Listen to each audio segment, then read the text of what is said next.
بسم اللہ الرحمن الرحیم۔ ارے اٹھ، باہر پولیس آئی ہے۔ میں کمرے میں لیٹا گہری نیند میں گم سو رہا تھا جب اچانک مجھے کسی نے جھنجھوڑ کر اٹھایا۔ میں نے سوئی کیفیت میں آنکھیں کھول کر نہ سمجھی سے سامنے دیکھا، جہاں ایک لڑکا مجھ پر جھکا ہوا کچھ کہہ رہا تھا۔ میں ابھی بھی نیند میں گم تھا کہ لاشعور سے شعور کی دنیا میں نہیں پہنچا تھا۔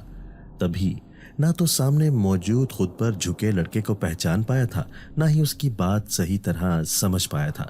تبھی کروٹ بدل کر اس کا ہاتھ جھٹک کر پھر سے سونے لگا، جو اس نے میرے کندھے پر ابھی تک رکھا ہوا تھا۔ بارش بارش، کپڑے اٹھاؤ، بارش آ گئی۔ میں جو ابھی کروٹ بدل کر گہری نیند میں پھر سے ڈوبا ہی تھا کہ ایک دم بارش کا شور مچاتا جھٹکے سے اٹھ بیٹھا اور ادھر ادھر دیکھا، مگر یہ دیکھ کر حیران رہ گیا کہ بارش بالکل بھی نہیں ہو رہی تھی، بلکہ میں تو کمرے میں تھا جس کے اوپر چھت موجود تھی، تو بارش کے پانی کا یہاں آنے کا سوال ہی پیدا نہیں ہوتا۔ لیکن میں تو مکمل پانی میں بھیگ چکا تھا۔ یہ پانی کہاں سے آیا؟ یہ سوال ذہن میں آتے ہی میں نے چونک کر دائیں جانب دیکھا تو وہاں سامنے ایک 15-16 سال کا لڑکا کھڑا تھا، جسے دیکھتے ہی میں پہچان چکا تھا، کیونکہ اب تو میں مکمل ہوش میں تھا اور اس کے ہاتھ میں اسٹیل کا خالی جگ دیکھ کر یہ بھی سمجھ چکا تھا کہ اسٹیل کے جگ میں موجود پانی ہی مجھ پر پھینک کر نہ صرف گہری نیند سے جگایا گیا تھا، بلکہ مکمل نہلا بھی دیا گیا تھا۔ اس سے پہلے کہ میں اپنے سامنے کھڑے پپو سے کچھ پوچھتا، اچانک باہری گیٹ زور زور سے دھڑ دھڑا گیا، جس پر میرے ماتھے پر بل پڑے، جبکہ سامنے کھڑا پپو خوف سے اتنی زور سے اچھلا کہ اسٹیل کا جگ بھی اس کے ہاتھ سے چھوٹ کر نیچے جا گرا، جو عجیب سا شور پیدا کر گیا۔ باہر کون ہے پپو؟ میں نے پلنگ سے اترتے ہوئے اور اپنے بھیگے ہوئے چہرے کو صاف کر کے پوچھا تو پپو نے ہکلا کر کہا، پولیس۔ اس کے جواب پر میں نے پریشانی سے اسے دیکھا اور یہ کہتے ہوئے باہر کی جانب بڑھا کہ پولیس کیوں آئی ہے، وہ بھی میرے گھر؟ پپو کا جواب سننے سے پہلے ہی میں باہر آ گیا تھا اور گیٹ کھول کر پولیس سے پوچھنے ہی لگا تھا کہ وہ لوگ یہاں کیوں آئے ہیں، کہ میرے کچھ پوچھنے سے پہلے ہی انسپیکٹر نے مجھے گربان سے دبوچا اور مجھے گھسیٹتا ہوا ایک طرف کھڑی اپنی پولیس وین میں لے جانے لگا، جس پر میں بوکھلا کر خود کو چھڑوانے لگا، مگر انسپیکٹر کی گرفت اتنی مضبوط تھی کہ میری ہر کوشش رائے گاں ہوتی گئی۔ سب محلے والے اپنے اپنے گھروں کے دروازوں پر کھڑے ہو کر چہمگوئیاں کرنے میں مصروف تھے، جن میں سے کچھ سرگوشیاں میرے کانوں میں بھی پڑی۔ ارے یہ کامی کو پولیس کیوں لے جا رہی ہے؟ یہ تو بہت شریف بچہ ہے، ایسا کیا کر دیا اس نے؟ ایک دوسری خاتون کہہ رہی تھی کہ اللہ جانے، کچھ نہ کچھ تو کیا ہی ہوگا، تبھی تو پولیس پکڑ کر لے جا رہی ہے، ورنہ پولیس کو کیا پڑی ہے بغیر کسی جرم کے اسے یوں صبح صبح اپنے ساتھ لے جانے کی۔ ایک اور مرد کہہ رہا تھا کہ آج کل کے لوگ صرف شکل سے ہی معصوم اور ظاہری اعمال سے ہی معصوم اور فرشتہ صفت نظر آتے ہیں، ورنہ ان کے اندر کیا چل رہا ہے یہ تو بس اللہ اور وہ خود ہی جانتے ہیں۔ یقیناً اس نے بھی نیک ہونے کا ناٹک ہی کیا ہوگا، مگر دیکھو آ گئی نا اصلیت سامنے۔ سب کی باتیں سن کر میں شرمندگی سے زمین میں دھسا جا رہا تھا، کیونکہ میرا نیک شریفوں والا امیج خراب ہو گیا تھا، جو کہ دکھاوا نہیں تھا، بلکہ میں سچ میں شریف اور نیک انسان تھا، اپنے کام سے کام رکھنے والا اور دوسروں کے معاملات میں ٹانگ نہ اڑانے والا۔ تبھی تو پولیس کو یوں خود کو لے جاتے دیکھ کر میرے ہوش اڑ گئے تھے۔ مجھے بتائے تو صحیح کہ ہوا کیا ہے، مجھے بنا کسی جرم کے کیوں پکڑ کر لے جا رہے ہیں؟ میں نے روحان سے ہوتے پوچھا۔ سچ تو یہ تھا کہ خوف سے میری جان نکلی جا رہی تھی، میرے تو آگے پیچھے بھی کوئی نہیں تھا جو میری مدد کر کے مجھے جیل سے نکلوا دیتا، جبکہ محلے والے جو مجھے نیک سمجھتے تھے وہ یہ نظارہ دیکھ کر ایک ہی پل میں مجھ سے بدگمان ہو گئے تھے۔ کسی کو جان سے مار کر اگلی دنیا پہنچا دیا ہے اور اب پوچھ رہا ہے کہ میں نے کیا کیا؟ لے تو بیٹا تجھے جیل میں جا کر پتہ چلے گا کہ کسی کو جان سے مارنے کا انجام کیا ہوتا ہے، جب تجھے پھانسی کی سزا ہوگی۔ انسپیکٹر کی بات سن کر میرے رہے سہے غوثان بھی خطا ہونے لگے۔ کسی کو جان سے مار دیا، وہ بھی میں نے کب کسی کو مارا؟ مجھے تو ایسا کچھ معلوم نہیں تھا۔ وہ معلوم ہوتا بھی کیسے جب میں نے سچ میں کسی کو نہیں مارا تھا؟ میں تو آج تک کسی مکی کے بچے کو نہیں مار پایا، تو انسان کو کیسے مار سکتا تھا؟ آپ کو غلط فہمی ہوئی ہے، میں نے کچھ نہیں کیا، میں سچ کہہ رہا ہوں۔ میں نے ایک بار پھر دہائی دی تو پولیس انسپیکٹر نے مجھے دھکیل کر پولیس وین میں بٹھایا اور خود یہ کہہ کر آگے جا کر بیٹھا کہ پکے ثبوت ہیں تیرے خلاف، ایسے ہی اٹھا کر نہیں لے جا رہا میں تجھے۔ وہ تو آگے جا کر بیٹھ گیا مگر میں خوف سے دھڑکتے دل کو سنبھالتے چہرہ ہاتھوں میں چھپا کر رونے لگا کہ اب اس مصیبت سے خدا کے سوا کوئی بھی مجھے نہیں نکال سکتا۔ میرے آگے پیچھے کوئی نہیں تھا جو میری مدد کر سکتا، اور اب مجھے شاید سچ میں پھانسی ہو جانی تھی جس سے مجھے کوئی بچا نہیں سکتا تھا کہ انسپیکٹر تو یہ کہہ رہا تھا کہ اس کے پاس ثبوت بھی ہے۔ میں سارے راستے پریشانی سے روتا بلکتا رہا۔ زندگی بے شک اچھی نہیں بری گزر رہی تھی، لیکن پھر بھی ابھی میں مرنا نہیں چاہتا تھا کہ ہر انسان کی طرح مجھے بھی اپنی زندگی سے بے حد پیار تھا۔ مگر مجھے حیرت ضرور تھی کہ پولیس انسپیکٹر کسی ثبوت کی بات کر رہا تھا، جبکہ میں نے تو ایسا کچھ کیا بھی نہیں تھا۔ میں یہی سب سوچتا پریشان ہوتا رہا کہ پولیس اسٹیشن آ گیا اور پھر مجھے اندر جیل میں لے جا کر بند کر دیا گیا۔ پورا دن اور پوری رات میں نے جیل میں گزاری۔ میں صبح سے بھوکا تھا، مگر مجھے سوکھی روٹی اور دال کا پتلا سا شوربہ نما سالن دیا گیا، جسے میں نے مرتے کیا نہ کرتے کی مزداق حلق سے نیچے اتارا اور پھر سارا کا سارا وقت پریشانی اور اپنا گناہ ڈھونڈنے میں لگا رہا، جس کا جواب مجھے ڈھونڈنے سے بھی نہ ملا۔ اگلے دن مجھے عدالت میں لے جایا گیا، جہاں جا کر میرا کیس سامنے رکھا گیا۔ میری طرف سے کوئی وکیل نہیں تھا، جس پر ایک سرکاری وکیل میرے لیے کیس لڑنے کے لیے ہائر کیا گیا۔ میں نے اسے صاف صاف بتا دیا کہ میں بے قصور ہوں اور میں نے کسی کو جان سے نہیں مارا۔ اس دوران میں روتا بھی رہا، جس پر سرکاری وکیل نے مجھے تسلی دی کہ وہ مجھے بچا لے گا، جس پر میں کچھ مطمئن بھی ہوا، لیکن مجھے نہ جانے کیوں ڈر تھا کہ شاید مجھے سزا ہو ہی جائے گی۔ اور اس بات پر مجھے یقین تب ہو گیا جب میرے مخالف وکیل نے ایک ویڈیو وہاں عدالت میں پیش کی، جسے دیکھ کر میرے اوسان خطا ہو گئے، کیونکہ اس ویڈیو میں صاف نظر آ رہا تھا کہ وہ خود کسی آدمی کو جان سے مار رہا تھا اور وہ پھر اس کے سامنے ہی مر گیا تھا، لیکن وہ اسے ہسپتال نہیں لے کر گیا تھا، جس کا صاف مطلب تھا کہ اس نے جان بوجھ کر اس شخص کو مرنے کے لیے چھوڑ دیا تھا۔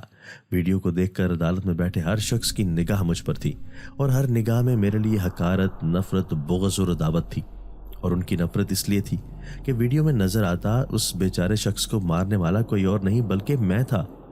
ویڈیو میں موجود وہ وجود میں ہی تھا جس نے اس شخص کو مارا تھا، جس کے گھر والوں نے میرے خلاف کیس کیا تھا کہ ان کے بیٹے کو مارنے کے جرم میں مجھے موت کی سزا دی جائے، جبکہ میں جو اس سب سے لا علم تھا، پٹی پٹی آنکھوں سے اس ویڈیو کو دیکھ گیا جس میں وہ سیم ٹو سیم میں ہی تھا۔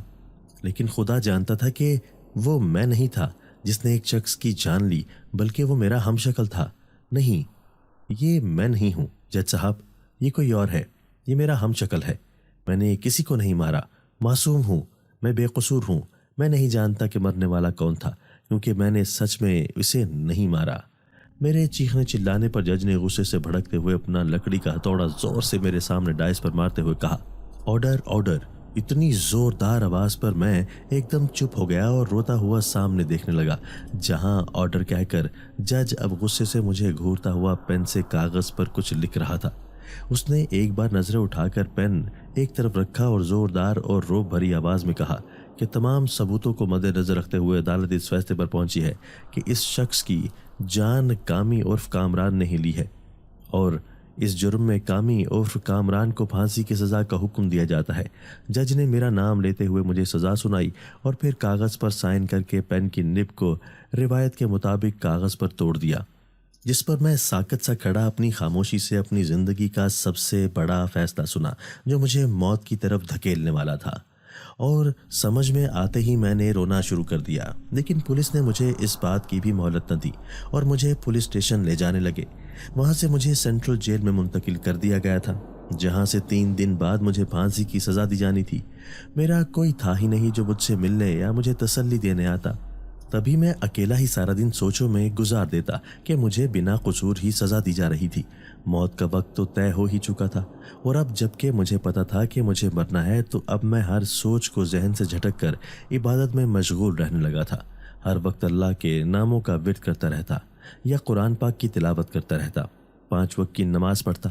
یہ سب کچھ میں پہلے بھی کرتا تھا، کیونکہ میں اپنی زندگی میں دین کو پہلے اور دنیا کو بعد میں رکھتا تھا، مگر اب زیادہ دل لگا کر عبادت کرنے لگا تھا، کیونکہ مجھے پتا تھا کہ اب میری اللہ سے ملاقات ہونے والی ہے، اور میں شرمندہ سا چہرہ لیے اللہ کے حضور حاضر نہیں ہونا چاہتا تھا۔